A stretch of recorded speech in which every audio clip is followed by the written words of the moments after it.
Unajua leo ukitaka kuwa na wafuasi, wewe kuwa mwanamuziki tu, tunga mashairi, imba mambo ya nyimbo haya, utapata wafuasi wengi sana.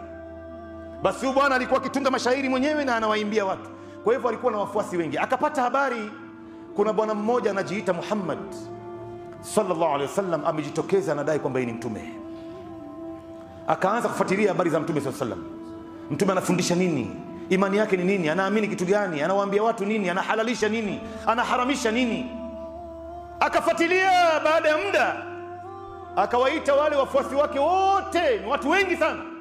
Akawaambia, jamani, mimi nimeamua kuwa Muislamu na naenda mahali mtume Muhammad yupo nipige shahada. Sasa angalieni marafiki wabaya, ndugu Muislamu. Hawa marafiki wakaona huyu jamaa akisilimu hapa watu wote wataslimu, kwa sababu huyu ni mtu mashuhuri. Ndio unaona mtu yote mashuhuri duniani akisilimu hawezi kuangaziwa kwenye media, kwa sababu anahofia watu watataka kujua Uislamu ni dini gani. Hata akasilimu mfano kiongozi wa nchi ama mfalme ama kiongozi wa jamii, hawezi kuonesha hiyo. Ndio hao walihofia hiyo. Wakaanza kumshawishi, wakamwambia, wewe mzee unakwenda kusilimu na huyu Muhammad, anna Muhammadan yaqul inna dinahu khairun min dini al-ajdad. Muhammad anasema dini yake ni bora kuliko dini ya babu zetu. Huyu mzee akawaambia, ni kweli bwana, dini ya Muhammad ni bora kuliko dini ya babu zetu. Kwa sababu gani? Kwa sababu babu zetu walikuwa wanatengeza sanamu kwa mikono yao wenyewe, alafu wanasema hii ni Mungu.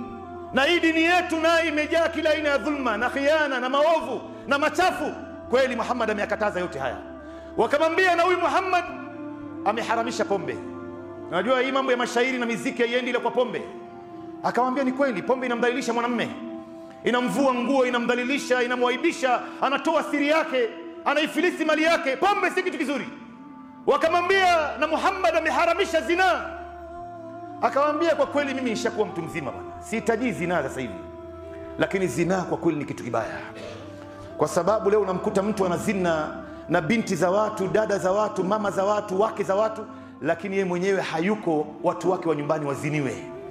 Anazini na binti ya mtu, lakini leo binti yake ataziniwa, yuko tayari kumfanya mtu chochote. Sasa iko wapi uadilifu? Hii ni kitu kibaya hichi. Sasa walipoona huyu mzee amewazidi kwa hoja, hapa ndo hatari ya mtu kuwa na rafiki mbaya jamani.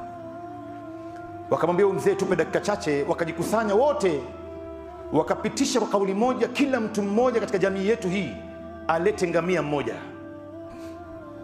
Basi huwezi kuamini, walikusanya ngamia 100. Wakamletea huyu mzee, wakamwambia, sasa chagua baina ya dini ya Muhammad na zawadi ya ngamia 100. Chukua hii zawadi.